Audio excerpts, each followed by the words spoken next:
In the summer of 1942, as the North African sun scorched the endless dunes, a handful of British soldiers prepared to vanish into one of the most hostile landscapes on Earth. Their mission was simple on paper but suicidal in execution: infiltrate deep behind Axis lines and cripple Rommel's air power before the next major offensive. Few outside the newly formed Special Air Service, known simply as the SAS, had even heard of their name. Fewer still would survive to tell their story. Major David Stirling, a tall, soft-spoken Scotsman with a reputation for defying orders, stood beside his men in the shade of a battered truck. At just 26 years old, Stirling had already turned a wild idea into one of the most effective special operations units in the British Army.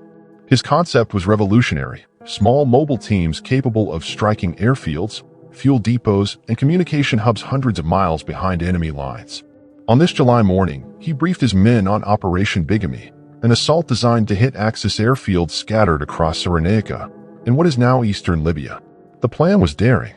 Under the cover of darkness, the SAS would drive across 500 miles of desert, guided only by compass stars and their partnership with the Long-Range Desert Group, RDG.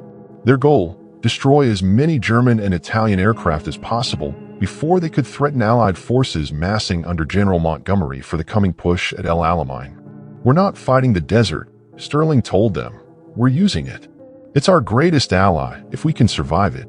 The desert, however, was merciless. Temperatures soared past 120 degrees by day and plummeted near freezing at night. Sandstorms could blind a man in seconds, and the fine grit infiltrated everything: engines, weapons, even rations. As the convoy rolled out, men tied scarves across their faces, eyes narrowed against the burning wind. The jeeps, stripped of doors and painted in camouflage, were loaded with extra fuel, water, and the new Vickers K machine guns mounted in pairs. Their firepower was formidable, but their greatest asset was surprise. On the second night, they halted near an abandoned Italian fort at Jallo Oasis. Corporal Mike Sadler, the team's navigator, recorded in his log, "We traveled by starlight. The silence is immense. Every mile we go deeper, the map grows emptier." The men laughed to mask their nerves, sharing tins of bully beef and a few sips from a hidden bottle of whiskey. Stirling moved among them quietly, checking engines, studying maps, and whispering words of encouragement. He knew morale was their lifeline as much as fuel or ammunition. Yet not all would make it.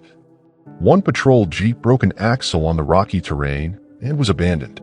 Another was lost to engine failure, its crew forced to join other teams. By the time they neared their target, Tobruk's forward airfield, the force had already suffered losses to the desert itself. Then came a chilling radio silence from one of the forward patrols, led by Lieutenant Bill Fraser. His last message crackled through at dusk: visibility poor. Taking alternate route to avoid Italian patrols. After that, nothing. Still, the mission pressed on. They couldn't risk broadcasting again. Stirling made the hard call to continue, believing Fraser's team might rejoin later. "If you stop every time a man goes missing," he later wrote, "you'll never move forward." It was a decision that haunted him for years. By mid-July, intelligence from Cairo confirmed Luftwaffe activity was surging near Tobruk and Benghazi. Rommel's Afrika Korps, supplied through these airfields, was tightening its grip on the region. Every plane destroyed could tilt the balance before Montgomery's offensive began. "This is what we trained for," Sergeant Reg Seekings told his men as they prepared their demolition kits. Each carried time-fused explosives, designed to ignite fuel tanks and wreck aircraft wings with minimal noise. The attack would take place under a moonless sky, a black curtain drawn over the Libyan sands. The men gathered for final briefing. Stirling spread a rough map over the hood of his jeep, lit by a single shaded lamp. "No heroics," he said softly. "Get in, do your job, and vanish. Remember, our strength is silence." His words hung in the dry night air. Some crossed themselves. Others tightened their scarves and checked their weapons one last time. In a letter home that same week, one of the men, Trooper Peter Ritchie, wrote to his wife, "If I make it back, you'll hear of this one day. If I don't, just know it mattered." That letter, found years later in his effects, captured the quiet courage that defined the SA spirit. As the engines roared to life, a faint wind stirred the sand. The convoy moved out, headlights off, blending into the vast blackness of the Sahara. Ahead lay the Tobruk airfield, the heart of Rommel's air supply chain, and behind them, the vanishing light of safety. What awaited them in the next 48 hours would alter the course of the North African campaign. But for now, only one thing was certain. Lieutenant Fraser's patrol had disappeared, swallowed by the same desert that would either make or destroy the legend of SAS. The desert has no mercy for those who underestimate it. By the time the SAS convoy crossed into the enemy-held zone east of Tobruk, they were already operating at the limits of endurance. Each man had rationed his water to a single cup a day. The wind had stripped their faces raw, and the jeeps, each weighed down with fuel drums and spare parts, groaned under the strain of the journey. Yet the men pressed on, driven by purpose and pride. Every mile meant they were deeper into Rommel's territory and closer to either glory or death. Navigation was done by the stars. Corporal Mike Sadler, compass in hand, crouched on the hood of the lead jeep each night, guiding their path by the faint shimmer of Polaris. The long-range desert group, LRDG, had taught them the art of desert travel, how to read the dunes, how to follow faint tracks, and when to rest. But even the most seasoned desert veterans knew that a single sandstorm could erase a man's sense of direction completely. Sterling often reminded them, "Out here, one wrong heading, and you'll die of thirst before the enemy even knows you exist." That warning proved prophetic. On July 20th, 1942, a Khamsin wind swept across the convoy, turning the horizon into a wall of dust. The storm lasted 6 hours. Men wrapped their scarves over their faces, crouching behind the jeeps as sand filled every crevice and blinded them in seconds. When the storm cleared, 2 jeeps were missing. The radio crackled with static, no response. One of those missing was Lieutenant Bill Fraser's patrol, last seen heading southeast on a parallel track to avoid Italian scouts. Sterling marked their last known position on his map with a pencil cross. "We'll find them on the way out," he muttered, though his tone carried more hope than conviction. The remaining jeeps regrouped and continued under the cover of night. Each vehicle carried twin-mounted Vickers K machine guns, fast-firing and deadly at close range. The men had named their jeeps like old friends: Blonde, Goliath, Desperate Dan. They were more than vehicles, they were lifelines. Fuel was so precious that some teams siphoned from abandoned enemy trucks or buried hidden drums marked only by rocks in the sand. When one jeep's radiator burst, the men sacrificed their own drinking water to refill it, choosing the mission over survival. In his field journal, Sergeant Reg Seekings later wrote, "The sand burned like fire by day, and the cold gnawed the bones by night. I'd never known quiet so loud. It's as if the desert listens to your thoughts." That sense of eerie silence made every sound a warning. The creak of metal, the drone of distant aircraft, the whisper of wind over dunes. They knew they were close to Tobruk when the faint glimmer of anti-aircraft searchlights danced over the horizon. It wasn't only nature that threatened them. Axis patrols roamed the supply routes between Benghazi and Tobruk, equipped with armored cars and radio intercept units. One night, near a dried wadi, SAS spotted dust plumes on the horizon, enemy vehicles moving parallel to their course. "We can't engage," Sterling ordered. "We disappear." Engines were cut, camouflage nets thrown over the jeeps. For 2 hours, they lay in total silence as German trucks rumbled less than half a mile away. The tension was unbearable, but the ruse worked. The enemy never saw them. By now, the men were gaunt, sunburnt, and sleep-deprived. Yet morale held firm. The sense of being part of something secret and vital kept them moving. They weren't a conventional unit, they were raiders, pioneers of a new kind of warfare. One private remarked, "Back home, they don't even know we exist. But they'll know when those planes start burning." As the sun dipped below the horizon on July 24th, Sterling gathered his men for a brief halt. They had reached the outskirts of their target zone. Tobruk lay only a few hours' drive away. The plan was to attack at midnight the following night. Each team was assigned a sector of the airfield, hangars, fuel depots, parked aircraft. The explosives had to be placed swiftly and silently. Then they would vanish back into the desert before dawn. But the missing patrol weighed heavily on Sterling's mind. No trace of Fraser's team had appeared, no smoke, no radio signal, nothing. If they were captured, Sadler warned, the Germans could be waiting for us. Sterling nodded grimly but refused to abort. The mission was too important, the element of surprise too rare to waste.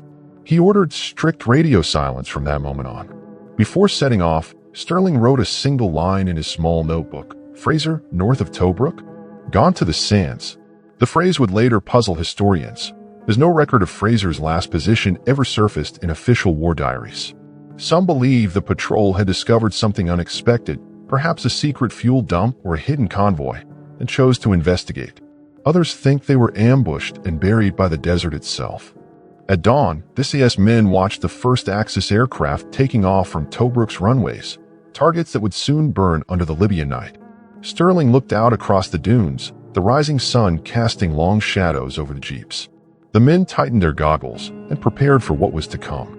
As the engine started, he turned once more toward the endless horizon where Fraser's patrol had vanished.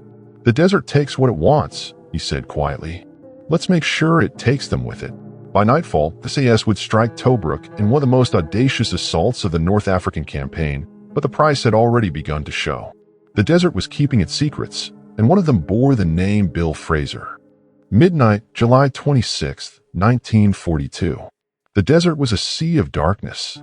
No moon, no sound, only the faint hum of idling engines as the SAS convoy crawled toward the Tobruk airfield. Each man knew the risk, facing German guards, floodlights, and anti-aircraft guns with nothing but stealth and nerve. In the still air, Major David Sterling's voice came quietly through the radio. "Remember, gentlemen, we are ghosts tonight. Make no sound until the fire speaks for us." The plan had been refined to the minute. 4 patrol teams, each targeting a separate section of the airfield. Their weapons were stripped for silence: Sten guns, revolvers, and daggers. Most important were the Lewis bombs, ingenious little devices packed with plastic explosive, detonators, and diesel. Developed by Lieutenant Jacques Lewis himself, they could ignite aircraft fuel tanks with barely a whisper. Each man carried half a dozen, carefully wrapped in canvas. At 0:40, the first jeep rolled to a stop just beyond the perimeter fence. Corporal Reg Seekings and his men cut through the wire with surgical precision. Ahead lay rows of Park Junkers, Ju-88 bombers, and Messerschmitt Bf-109 fighters, their wings glinting faintly in the starlight. A single sentry paced between them, unaware of what was coming. Seekings crawled forward, planted his first charge under a fuel drum, and whispered, "Good night, Jerry." Across the field, another team under Sergeant Bob Bennett was already deep inside the hangar area. They worked fast, attaching explosives to aircraft engines and landing gear. One diary entry found later would read, "Every click of the timer felt like a heartbeat. I could almost hear them ticking under the wings." Within 20 minutes, 40 aircraft had been sabotaged, each one primed to ignite in sequence. Then it happened, the single mistake that nearly doomed the operation. A flare gun misfired during the extraction, sending a blinding streak of light into the sky. Within seconds, German guards shouted alarms. Searchlights sliced across the field. Machine guns opened up, tracers tearing through the night. The SAS were suddenly exposed, caught in a storm of fire. Sterling ordered immediate withdrawal. "Get out." North track moved. The jeeps roared to life, bullets snapping through the sand around them. But one team was pinned near a hangar, unable to retreat. Over the radio came the desperate call, "We're stuck, 3 men down." Sterling didn't hesitate. Against every rule of commando warfare, he turned his jeep around and drove straight into the chaos. Under cover of burning aircraft, Sterling and Seekings reached the trapped men. 2 were wounded, the third unconscious. They hauled them into the jeep as flames engulfed the hangar. Above, explosions rippled across the airfield as the Lewis bombs detonated in perfect sequence. Fireballs rose into the night sky, an inferno visible for miles. One observer later described it as the night the desert itself caught fire. The SAS escaped into the dunes as Tobruk burned behind them. In less than an hour, they had destroyed over 40 Axis aircraft, several fuel depots, and crucial supplies. The cost was high: 2 jeeps lost, 4 men killed, and several wounded, but the damage to Rommel's air operations was catastrophic. The Luftwaffe's forward airfields would take weeks to recover, giving Montgomery's 8th Army a vital edge before El Alamein. When dawn broke, the men halted in a wadi 40 miles south of Tobruk. Exhausted and shaken, they watched the distant smoke pillars drift across the horizon. Sterling moved among them, silent for a long time before finally saying, "Gentlemen, the desert will remember tonight." No one spoke. They simply nodded, too tired to feel triumphant. In a letter written later, Corporal Sadler recalled, "We saw things no man should see and did what no man should have to do. But it worked. God help us, it worked." That blend of pride and dread became the signature of the SAS spirit. Victory bought at the edge of annihilation. As the sun rose, the survivors realized something grim. There had been no signal, no trace, no smoke from the direction of Fraser's missing patrol.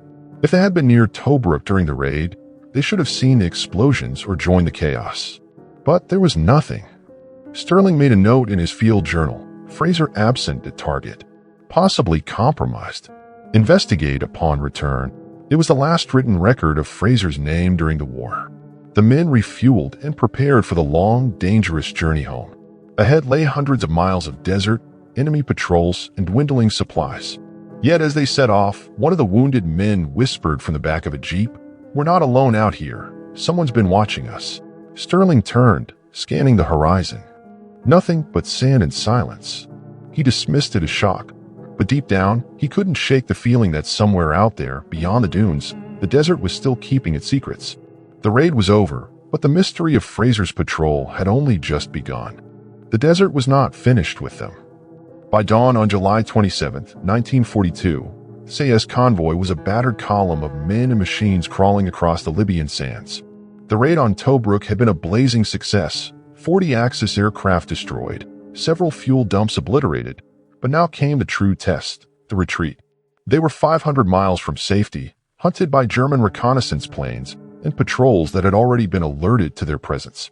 Major David Sterling knew this was where most missions failed, not in the attack, but in the escape. The desert was vast, but so was Rommel's reach. Intelligence later revealed that the Germans had scrambled several armored cars and Ju-88 bombers to search for the raiders. The trick now, Sterling told his men, is to become invisible again. They split into smaller patrols, each taking a different route through the desert's labyrinth of wadis and dunes. The idea was simple: harder to track, easier to hide. But this also meant isolation, and isolation meant risk. Radio silence was absolute. Every man depended on his compass, his map, and his luck. The wounded were bandaged as best they could be, their faces pale under the morning sun. Corporal Mike Sadler, the unit's expert navigator, recalled the ordeal in his memoir. "We drove by instinct. The sun burned your thoughts out of your head. You stopped thinking about time. Just direction, always direction." For days they avoided settlements and enemy supply routes, moving only by night. The jeep's engines were muffled, and the tracks they left were quickly erased by the wind. On the third day, the first signs of pursuit appeared. A Luftwaffe reconnaissance plane, flying low, circled their position. The men froze, lying flat against the sand. The plane passed once, twice, then veered away. Minutes later, the distant rumble of engines confirmed their worst fear. German vehicles were closing in. Sterling ordered immediate dispersal. No formation. Every man for himself until nightfall. Rendezvous at Point Delta, coordinates 31 degrees north, 22 degrees east. The desert erupted in chaos. Jeeps tore across the dunes, engines screaming as bullets kicked up sand around them. Sergeant Reg Seekings manned the Vickers K gun, firing short bursts to delay pursuit. One of the jeeps hit a mine and vanished in a flash of light. "Keep moving," someone shouted. They didn't even have time to check for survivors. As darkness fell, the survivors regrouped, fewer now, exhausted and shaken. They found cover in a dry riverbed and shared what little water remained. No one spoke for a long while. Then Sterling broke the silence. "We lost 3 men today," he said quietly. "We'll lose more if we stop." Fraser's team might have run into the same. That's the desert for you. It takes what it wants. But there was something different about Fraser's disappearance, and Sterling knew it. They should have found tracks, debris, anything. Instead, nothing. Total erasure. It was as if the patrol had never existed. In later debriefings, he would admit that this absence haunted him more than the mission's casualties. That night, as they camped under the stars, a faint glow flickered on the horizon, too steady to be a campfire. Sadler raised his binoculars. "German trucks," he whispered. "They're sweeping the area." Sterling nodded grimly. They couldn't outrun armored cars. He decided to change tactics. "We hide in plain sight." At dawn, they buried their jeeps under camouflage nets and shallow sand, disguising them as part of the landscape. When the German convoy passed less than half a mile away, the men lay motionless, the desert heat searing their lungs. A single cough could have doomed them. The trucks passed, unaware that Britain's most dangerous commandos were buried just beyond their wheels. When the coast was clear, they dug themselves out and resumed the journey. Food was nearly gone. So was hope. But the men pressed on, driven by the knowledge that their raid had crippled Rommel's air power. In Cairo, Montgomery's staff would later note that Axis air sorties dropped by nearly 40% in the days after the attack. This SAS had achieved what entire battalions could not, with just 18 men and a handful of jeeps. Still, the price of victory lingered. Each time they passed a wrecked vehicle or a patch of disturbed sand, they wondered if it marked Fraser's grave. "The desert keeps its secrets well," Sadler later said in an interview. "It doesn't give back what it takes. Not men, not answers." By the time the surviving patrols reached Allied lines near Siwa Oasis, they were unrecognizable, sunburnt, skeletal, their clothes in tatters. Sterling handed in his after-action report, his voice hoarse, 40 aircraft destroyed. Significant enemy losses. Fraser's patrol missing. Presumed captured or dead. But the truth was less certain.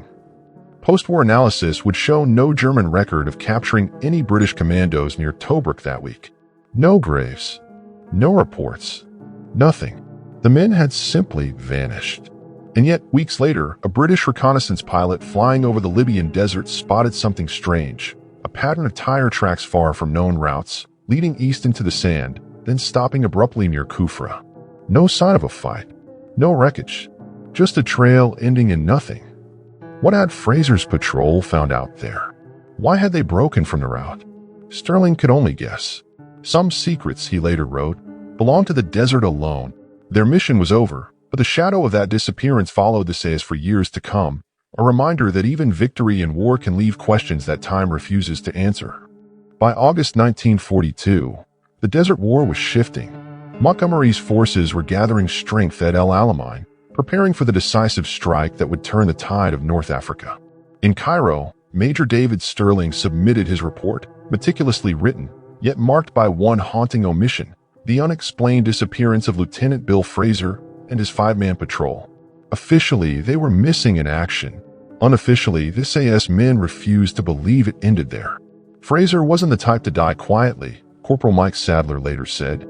If he'd gone down, he'd have left a mark. But there was nothing. No trace. Back at Cabrit, the SAS base along the Suez Canal, Sterling's small headquarters was abuzz with new recruits and fresh plans. Yet behind every briefing, there lingered an unanswered question. What had happened to Fraser's team after they broke radio contact before the Tobruk raid? Weeks passed with no word. Then, as the unit prepared for its next mission, a courier arrived from Allied intelligence with a sealed folder marked Captured Enemy Documents, Benghazi Sector. Inside was a single German field report dated July 28, 1942. It referenced British raiders intercepted east of Tobruk, executed on sight. No bodies recovered. The note was unsigned, the coordinates vague. Sterling read it twice, then closed the file slowly. Executed, he murmured. No bodies recovered. It didn't fit. The Germans, even at their harshest, documented executions precisely. This was something else. When Sterling shared the contents with his officers, the room fell silent. Sergeant Reg Seekings leaned forward. If they were caught near Tobruk, why no proof? Why no graves?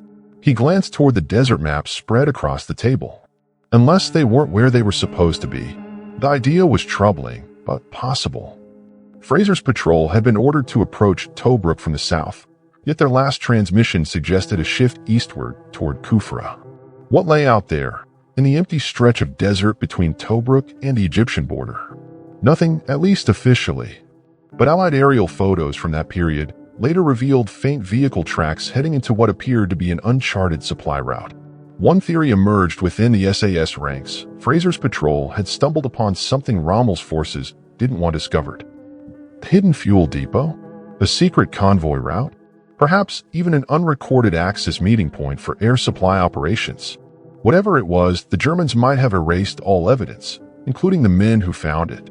Sterling sent a small reconnaissance detachment to search the area weeks later, but they returned empty-handed. The desert had already covered its tracks. One trooper described the scene in his report: nothing but silence and dunes. You could hide an army out there, and no one would ever know. The story of Fraser's patrol soon became more than a mystery. It became legend. Around campfires, men whispered that the missing team had gone off the grid, taking their mission deeper than anyone had planned. Some believed Fraser had defied orders to strike a secondary target, perhaps a German fuel convoy that intelligence never confirmed. Others insisted the patrol had been ambushed and executed quietly to prevent word of the SAS raid spreading through Axis ranks. Whatever the truth, Sterling kept Fraser's name on the roster for months after he was declared missing. "It was my way of refusing to forget him," he said years later. "You don't leave your men behind, not even on paper." In September 1942, a captured Italian prisoner gave a chilling new detail. During interrogation, he mentioned hearing about British commandos taken near Kufra, flown north to Benghazi, never seen again. When pressed, the prisoner shrugged. "Not Germans," he said. "Men in desert uniforms, but not regular army." His account only deepened the enigma. The war moved on, but the mystery refused to die. Within the SAS, Fraser's patrol became a symbol, a reminder of how far men could push the limits of secrecy and survival. Inspired a saying among Sterling's men, "You're not truly S until the desert tries to take you." One evening, before another mission, Sergeant Seekings found Sterling alone, staring at the stars above the dunes. "You still think about Fraser?" he asked. Sterling nodded without looking away. "Every night. Somewhere out there, he's part of the sand now. Maybe watching us. Maybe laughing at how little we know." History recorded the raid on Tobruk as one of the most effective special operations of the North African campaign. Yet buried beneath that triumph was a silence that never broke, the silence of 6 men who vanished without trace, their story erased by time and heat. And though the official line declared them presumed dead, Death never stopped wondering. In war, some losses fade with memory. Others linger in the dust, whispering through history's pages like ghosts the desert refused to give back. In the decades that followed, those whispers would resurface, in the form of a discovery that reignited every question about what really happened to Fraser's men. 46 years after the SAS raid on Tobruk, the desert spoke again. In 1988, a British geological survey team conducting aerial mapping over southern Libya noticed an irregular dark shape amid the sand dunes near the Kufra Depression, an area few humans had crossed since the war. When they landed to investigate, they found the remains of a burned-out vehicle, half buried by time. It wasn't a German truck. It was a Jeep, an SAS Jeep. The discovery sent ripples through military history circles. Photographs showed the twisted frame of a Willis Jeep, its Vickers K gun mount still intact, its metal corroded but recognizable. Near the wreck, fragments of British webbing, rusted canteens, and a single insignia were recovered, a wing dagger, the unmistakable emblem of the SAS. For veterans who had served under David Sterling, it was like uncovering the grave of a legend. When forensic teams examined the site months later, they identified markings consistent with the SAS modifications used in 1942. Even more intriguing, there were signs of a secondary explosion, suggesting the vehicle's occupants may have destroyed it deliberately. No human remains were ever found. The desert, as always, had claimed its due. Back in London, historians and former soldiers pored over wartime records. The coordinates matched the general area where Fraser's patrol was last believed to have operated. But what were they doing 200 miles east of their assigned route? Military analysts proposed a chilling possibility. Fraser's patrol had uncovered a secret Axis refueling point, possibly used for Rommel's supply aircraft ferrying fuel and ammunition to the front. By stumbling upon it, they had found something the Germans could not afford to let survive. One classified post-war German document, unearthed decades later, mentioned a British raid neutralized near Kufra, equipment destroyed, no survivors identified. The file was incomplete, names redacted, locations vague. Yet the handwriting matched that of an Africa Corps logistics officer stationed near Benghazi in 1942. It was the first tangible link between Fraser's patrol and their disappearance. For surviving SAS veterans, the discovery was bittersweet. Reg Seekings, by then in his 70s, told the BBC, "We never really needed proof. We always knew where they were, out there somewhere in the sand." He paused, his voice cracking slightly. Those men didn't vanish. They finished the job, that's all. Major Sterling, who had passed away 2 years earlier, never learned of the discovery. But his writings foreshadowed it. In his 1963 memoir, he reflected, Fraser's team did not fail. They simply went further than any of us could follow. That line became the unofficial epitaph of the Lost Patrol. The burned jeep was quietly transported to Britain and placed in a private military collection, not in a museum, but among the artifacts of classified operations. No public ceremony marked its return. For the SAS, remembrance is personal, not performative. The desert had finally offered a fragment of truth, but not closure. In the years since, the story of the Tobruk raid and Fraser's disappearance has been studied by historians and soldiers alike. It revealed more than just tactical brilliance.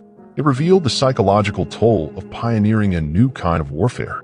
The SAS weren't just fighting the Axis. They were fighting isolation, secrecy, and the unforgiving environment that became their battleground.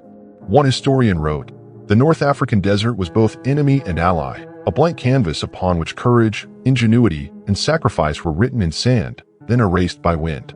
For those who survived, the lesson was clear. Special operations demanded not only daring but acceptance that some truths would never surface. Today, the SAS motto, "Who dares wins," owes much to missions like that night assault in 1942. The raid that crippled Rommel's air power helped set the stage for Montgomery's victory at El Alamein, altering the course of the war in North Africa. Yet behind that triumph lies a mystery still whispered among soldiers. What really happened to the men of Fraser's patrol? Some say they died fighting. Others believe they were captured and silenced. But among the veterans who served under Sterling, the preferred story endures, that Fraser's men completed one final act of sabotage, then vanished into the desert to keep their secret safe. As one aging commando said during a reunion decades later, staring into a glass of whiskey, "You can bury a man, but not his legend." The desert took Fraser, but it gave us who we are. And so, the SAS night assault that changed North Africa ended not just as a victory, but as a story of courage, silence, and sacrifice written forever into the sands of war.